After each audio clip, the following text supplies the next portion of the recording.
going on, YouTube, fam? It's your boy Tony 2 times, and we back with another episode of Hood Tales, man. Before I start, be sure to tap that like button. Definitely watch this video to the end to hear the full story and all the details in the case. For the day one, fam, y'all already know it's all love. Thanks for tuning back into another episode. If you're new to the channel and you feeling the content, feel free to subscribe. Definitely hit that notification bell so you can be notified every time we drop a new video. Oh yeah, feel free to share the channel with your peoples. Everybody is welcome. Before I get into this story, I want to give a special shout out to Miss Antoinette Boyd for always supporting the channel and showing love. And for that, we definitely appreciate your support. Now let's get right into the video. Some say money is the root of all evil, but others like to clear that up and say, no, it's for the love of money. But one thing for sure is we all need that little green piece of paper to survive, because it makes the world go round. If you have a few dollars, you can live a better life, take care of yourself, your family, eat at better restaurants, get better medical treatment, live in better communities, send your kids to the best schools. The list goes on and on. Most understand money is just a tool and it doesn't buy happiness. But like Brooklyn rapper Fabulous said one time, it might not buy happiness, but it's a good down payment. Because without that cash, people stress over regular, everyday needs. Food, clothes, shelter, and I'm sure we all have been there. That makes life super stressful.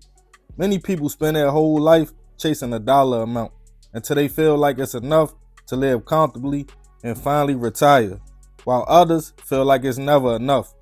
But if you live long enough, you know that paper will turn friends into enemies, start wars, make families fall out, and go against each other. The calmest person in the world will zap out about their cash.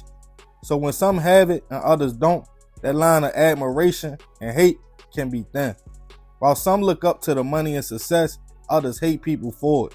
They secretly wish it was them instead of you. And when that greed kicks in, things can go left real fast. And on this episode of Hood Tales, we'll be taking it to the Bronx, New York City, to discuss the case of a man who won the lottery and his nephew greed made him snap. Back in 2018, 73-year-old Owen Dillard was living his golden years of life. The father of two had been married to his ex-wife for decades, and even though not together no more, they remained close friends. She even lived across the hall from him in his Bronx apartment building located on Beekman Avenue. The older gentleman was known in the area for being friendly, giving the kids dollars, and hitting the corner store to play his lottery. And On would hit all the time. On one night's win, he hit for $10,000. And now older and battling cancer, it was a blessing for the man. And also for his new fiance, since he was ready to get married again and retire and live his life. The blessings would keep pouring in. When after winning $10K, months later, he hit for $50,000. He was excited, even though the doctors told him he possibly only had months to live. He wanted to be happy and stress-free. Mr. On had a nephew, at the time, 45-year-old Idris Abdul Muhammad. Idris had been in some past trouble, even during a 20-year sentence, after being convicted of shooting a man in his head in the Bronx back in the 90s. When he was released, he decided he would get a new start on life and move to Decatur, Georgia. But he would always come back up top to see his family. Some say Idris was doing good down south, but he fell on hard times somewhere in the mix. This caused the man to fall to substance abuse and mental health issues after being a man in his 40s, not being able to maintain and survive. He would talk to his uncle On, who was close to his nephews. Idris had heard he had hit the lottery and said, "Unc, I will be by the apartment to holler at you soon," in which the older man, already sick, felt that was a blessing, being able to see his family. On June 11th, 2018, Mr. On's fiance left him in the apartment. She stated she would be back. When she returned that evening, she was in shock to find the man laying behind the couch, suffering from multiple stab wounds to the neck. She called NYPD, who responded to the building, but unfortunately, it was too late. And at 73 years old, Mr. On passed away at the scene. Police noticed it wasn't no forced entry into the home. People claimed to see two men with masks on leaving the building with a book bag. As the community got the news, they were devastated. as everyone had love for the older man. His other nephew and Idris' brother spoke out, saying his uncle was happy and only wanted to live out his last days in peace. He stated whoever did this needed to come forward and face justice, which would be ironic because days later, the prime suspect in their uncle's slaying would be his own brother, Idris. People told police they saw him come in the building. Then they heard somebody screaming, "Where the money at?" before things got quiet.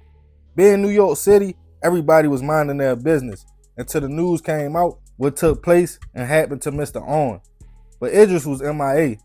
Exactly 1 month later, a 45-year-old woman named Wanda Rios was also navigating life in the Bronx.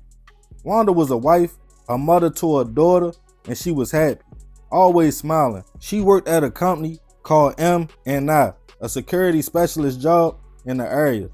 People would pass by and see the woman in the building every morning by herself, and some got concerned. But she would often tell friends in the community, "Don't worry about me, I'm good," as the company's motto was, ready for any confrontation. The owner of the company had close ties to Idris. It was his brother-in-law, but the man and his sister had got a divorce a while back. Wanda would often see Idris all the time and was familiar with the man. So exactly 1 month after his uncle passed away, when he walked to the building on July 11th, 2018 and tapped on the glass, seeing a familiar face, she thought nothing about it, not knowing he was on the run. Wanda let him in which the man demanded electronics and machines from the office so he could sell them, before also stabbing Wanda multiple times and fleeing the scene. Police were later called to the location after her body was found, and unfortunately, she was already gone. This time, police had a still image of a suspect and video. They knew that the motive was robbery, and now exactly who it was, knowing Idris had struck again. Wanda's family was crushed. The community mourned the sweet lady who spoke to everybody, showed love in her area of the Bronx, and was known for being a hardworking wife and mother. Everybody stated she didn't deserve to go out like that. This time, Idris wouldn't slip through the cracks. Not long after, he was tracked down and arrested for the murder of Wanda, pending his uncle's investigation, and held without bail. At his first court appearance, things got crazy in the courtroom. When Wanda's family was there, and Idris, in the attempt to antagonize them, blew a kiss to her husband. After that, the man was forced to leave the courtroom as he got very angry. Everybody wanted the man to get the worst sentence possible for what he did to Wanda, and showing no remorse.